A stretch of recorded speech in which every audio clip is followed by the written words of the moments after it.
নমস্কার বন্ধুরা, চলে এসেছি শুভ বিবাহের নতুন একটি পর্ব নিয়ে।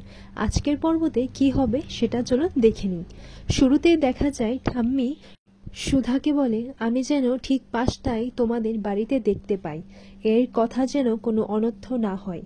এরপর ঠাম্মি বলে, নাথ বৌমা, তোমার মনে আছে তো তুমি কি বলেছিলে?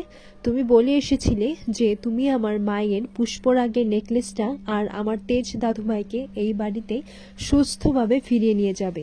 আমার মায়ের নেকলেসটা আমার কাছে অমূল্য, আর তার থেকেও অমূল্য হলো আমার তেজ দাদুভাই। এরপর তেজ ঠাম্মিকে বলে, ঠাম্মি তুমি কোনো চিন্তা করো না, সব নিয়ম সেরেই আমরা বাড়ি চলে যাব। এরপর ঠাম্মি সেখান থেকে চলে যায়। আর এইদিকে সুধার বৌদি ভাবতে লাগে, এই রে, আমি যে নেকলেসটা চুরি করেছি উনি সেই নেকলেসটার কথা বলছেন না তো। এদিকে তো কাকাইয়ের সাথে ফোনটে আর কাতলাদা কথা বলছিল। ফোনটে বলে, পুলিশ তো আমাদেরকে ছেড়ে দেবে, কিন্তু বস কি আমাদেরকে ছেড়ে দেবে? ও তো বসের ভাইপো। এরপর ফোনটে বলে, বস আমাদের ভুল হয়ে গেছে, আমরা জানতাম না যে ও আপনার ভাইপো, কিছু একটা করুন। এরপর কাকাই বলে, আচ্ছা ঠিক আছে ঠিক আছে, তোরা আমার একটা ডেরায় গিয়ে আশ্রয় নে, ওখানে কেউ আসা যাওয়া করে না, কটা দিন ওখানে গা ঢাকা দিয়ে থাক, বুঝলি? আর যা বলছি সেটাই কর, না হলে ভগবান থেকে শয়তান হতে তো আমার বেশি সময় লাগে না। ফোনটা রেখে কাকাই বলে, ফোনটেই, এতদিন আমি যেটা করতে চেয়েছি সেটা তোরা করে দিয়েছিস। আমার জ্বালাটা একটু জোরালো। আর এটা দেখেই কাকিমণি এটা ভাবতে লাগে, এরকম সময়েও উনি হাসছেন, কার সাথে কথা বলছিলেন উনি?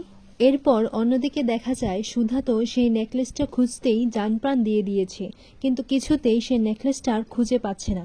তখন তেজও নেকলেসটা না পাওয়ায় সুধাকে দোষারোপ করতে থাকে। আপনি এতটা কেয়ারলেস কি করে হতে পারেন? ওটার মধ্যে আমাদের ইমোশনস, আমাদের কত কিছু ভাবনা জড়িয়ে আছে, আর আপনি ওটাকে হারিয়ে দিলেন। সুধা বলে, আমি নেকলেসটা হারাইনি, কিন্তু আমি তো খুঁজেও পাচ্ছি না, আমি তো তছনছ করে খুঁজেছি, আমি তো ওই বাড়িতেও নিয়ে যাইনি। এরপর সুধার মা আসলে সুধা বলে, আচ্ছা মা, তুমি কি নেকলেসটা খুঁজে পেয়েছো? তখন সুধার মা বলে, না রে মা, আমি তো বাড়ির সবগুলো আলনা চেক করে দেখেছি, কিন্তু কোথাও তো পেলাম না। সুধা বলে, ঠাম্মি আমাকে বড় সাধ করে ওই হারটা দিয়েছিল, ওটা ঠাম্মির মায়ের হার, ওই হারের মধ্যে ঠাম্মির মায়ের ছোঁয়া আছে। আর এইদিকে তো আড়াল থেকে সুধার বৌদি সব শুনে নিচ্ছে। আর সুধার বৌদি মনে মনে এটাই টেনশন করতে লাগে, এতগুলো হারের মধ্যে আমি যেই নেকলেসটা চুরি করেছি সেটাই কারণবালা দেবীর মায়ের হার হতে হলো। আর এরা তো সেই হারটা খোঁজার জন্য উঠে পড়ে লেগেছে। না না, এরা হারটা খুঁজে পাওয়ার আগে যে করেই হোক আমার হারটাকে জায়গা থেকে সরিয়ে ফেলতে হবে। এরপর সুধার বৌদি সেই হারটা সরিয়ে ফেলতে গেলে সেই ঘরে বাচ্চারা খেলা করছিল। এরপর সুধার বৌদি বাচ্চাদেরকে কিছু একটা বলে সেখান থেকে চলে যেতে বলে। আর এই ফাঁকে সুধার বৌদি সেই হারটা নিজের ব্যাগে করে নেয়। আর ঠিক তখনই তেজ সেই ঘরে চলে আসে।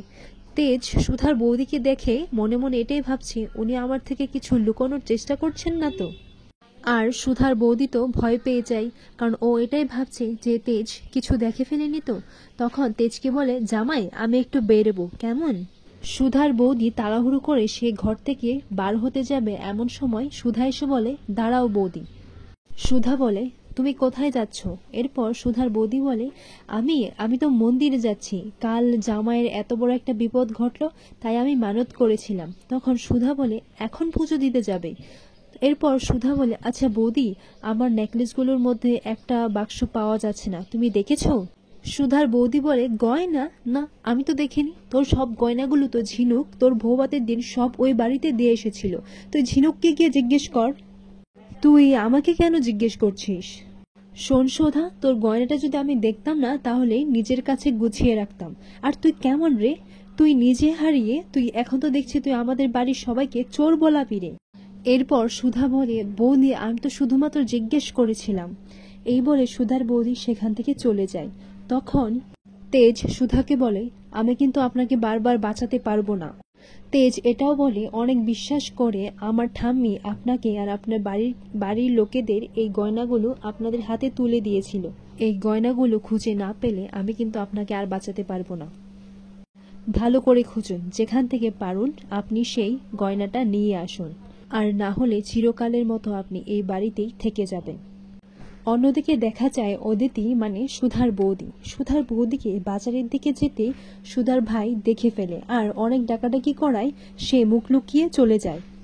অন্যদিকে দেখা যায় তেজ সুধাকে বলে আপনার কাছে মাত্র 3 ঘন্টার সময় আছে। এরপর সুধাদের বাড়িতে একটা লোক আসে। লোকটি আসলে ব্যাংক থেকে আসে আর কি, ওদের বাড়ি তো ব্যাংকের মধ্যে বন্ধক দেওয়া আছে, তাই ব্যাংকের লোকটি সেই টাকাটাই নিতে এসেছে, কারণ টাকাটা তো জমা দেওয়া হয়নি। তখন জেঠু বলে আসলে জামাই ধীরাগমনে এসেছে তো তাই দেওয়া হয়নি, আমি এক্ষুনি আনছি। আর এমন সময় অদিতি মানে সুধার বৌদিও বাড়ি ফিরে। তখন সুধার দাদা জিজ্ঞেস করে তুমি কোথায় গিয়েছিলে? তখন অদিতি বলে আমি তো পুজো দিতে গিয়েছিলাম, সুধাকে তো বলে গিয়েছিলাম।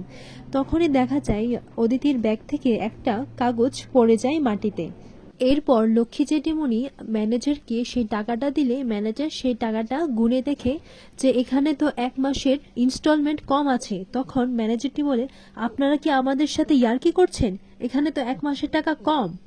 এরপর সুধার জেঠু বলে বৌমা টাকার দায়িত্বে তো তুমি ছিলে, টাকাগুলো কোথায়? এরপর অদিতি কিছু একটা বাহানা করতে শুরু করে দেয়। এরপর সেই লোকটি বলে আপনারা হিসেব নিকেশ না পরে করবেন, আপনারা যখন টাকা দিতে পারেননি তাহলে এক্ষুনি আপনারা এই বাড়িটা খালি করুন। বাইরে থেকে এত চিৎকার চেঁচামেচি শুনে তেজ বলে বাইরে কি হচ্ছে আমাকে একটু দেখতে দিন। তখন সুধার বান্ধবী বলে না না জামাইবাবু, আপনার এসবে জড়ানোর কোনো দরকার নেই। তখন তেজ বলে সেটা আপনি আমাকে বুঝতে দিন, আমি গিয়ে দেখি বাইরে কি হচ্ছে। এরপর তেজ বাইরে চলে যায়। বাইরে সুধার জেঠিমণি ওই লোকটিকে বলে আপনি দয়া করে একটু আস্তে কথা বলুন, বাড়িতে মেয়ের জামাই রয়েছে। তখন ওই লোকটি বলে শুনেছি আপনারা নাকি বড় লোক বাড়িতে বিয়ে দিয়েছেন, অনেক টাকা আসবে, সব টাকা নাকি আপনারা শোধ করে দেবেন, একটা জ্যাকপট লেগেছে, কই টাকা কই? আর এমন সময় তেজ এইসব কথা শুনে ফেলে। এই সব শুনে তেজ ওদের বাড়ির সবাইকে ভুল ভাবতে শুরু করে। তেজ মনে মনে এটাই বলে ওনারা নিজেদের ঋণ শোধ করবার জন্য আমাকে এত বড় মিথ্যে বলে বিয়েটা দিয়েছে। এরপর দেখা যায় সুধার বাড়ির লোকেদের উপর অত্যাচার করা শুরু করে দিয়েছে। সুধার জেঠুকে ধাক্কা দিয়ে ফেলে দিয়েছে। সুধা তাদের সামনে অনেক হাত জোর কাকুতি মিনতি করতে লাগলো, কিন্তু তাও তারা কিছুতেই মানতে চাইল না। এরপর এক এক করে তাদের ঘরের সব জিনিস ছুঁড়ে ফেলে দিচ্ছিল। এইসব দেখে সবাই ভেঙে পড়েছে। সবাই হাত জোর করে মিনতি করলেও কেউ কিছু শুনতে চাইল না। ঠাম্মিও নিজের হোশ সামলাতে পারল না। সুধা তাদেরকে আবার মিনতি করতে লাগলো যে এতটা নিষ্ঠুর আপনারা হবেন না, কিন্তু তাও তারা কিছু না শুনেই সুধাকে ধাক্কা মেরে দেয়। এটা দেখে তো তেজের আর সহ্য হলো না, ওর সহ্যের বাঁধ ভেঙে যায়। আর সেই লোকটিকে তেজ একটা চড় মেরে বসে। তেজ বলে ওনার গায়ে হাত দেওয়ার সাহস আপনার কি করে হয়? মেয়েদের সাথে কি করে কথা বলতে হয় সেটা আপনি জানেন না? আর এভাবে বাড়িতে এসে আপনারা এরকম করতে পারেন না, এটা আইনত অপরাধ। তখন অন্য লোক এসে বলে এই কে রে তুই? এরপর তেজ ফিরে তাকালেই সেই লোকটি বুঝতে পারে স্যার আপনি আপনি আমি তো কিছু বুঝতে পারছি না স্যার, আপনি এখানে কি করছেন? সুধার জেঠিমণি বলে ও তো তেজ বসু মল্লিক, ও এই বাড়ির জামাই, ও তো সুধার বর। তখন ওই লোকটি বলে সুধা বসু মল্লিক বাড়ির বউ? স্যার আমার ক্ষমা হয়ে গেছে স্যার। তখন ঝিনুক বলে এত ন্যাকামো করার কি আছে? 2 দিন ধরেই তো আমার আর আমার জামাইয়ের বাবুর খবর কাগজে আসছে, খবরের কাগজ টাগজকে কিছু দেখেন না নাকি? ওই লোকটি ভয়ে তেজের পায়ে পড়ে ক্ষমা চাইল। লোকটি বলে স্যার বিশ্বাস করুন আমি জানতাম না আপনি এই বাড়ির জামাই। তখন তেজ বলে এবার জানতে পেরেছেন, ফার্দার যদি আপনি এই বাড়ির উপর কোনো জিনিসের উপর যদি আপনারা হাত দিয়েছেন তাহলে কিন্তু খুব খারাপ হবে। এরপর থেকে যেন এরকম কোনো কিছুই না হয়, আর এরা এই বাড়ি থেকে বাইরে যাবে না। Is that clear? এরপর সেই লোকটি সেখান থেকে চলে যায়। তারা চলে যাওয়ার পর সুধার মা বলে জামাইয়ের সামনে আমাদের সবার নাক কাটা গেল, ছি ছি ছি ছি। তখন জেঠিমা বলে এখন নাকের কথা চিন্তা না করে মাথার কথা ভাব, আজকে তো এই জামাইয়ের জন্য আমাদের বাড়িটা বেঁচে গেল, আমরা সবাই থাকতে ঠাঁই পেয়েছি।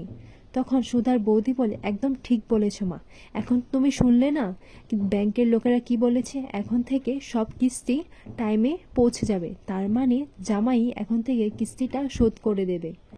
এরপর সুধা মনে মনে বলতে লাগে যে মানুষটা আমার চেহারা দেখতে চায় না তার কাছ থেকে আমি হাত পেতে কখনোই টাকা নেব না, এটা কিছুতেই হবে না। আর এভাবেই আজকের পর্বটি শেষ হয়।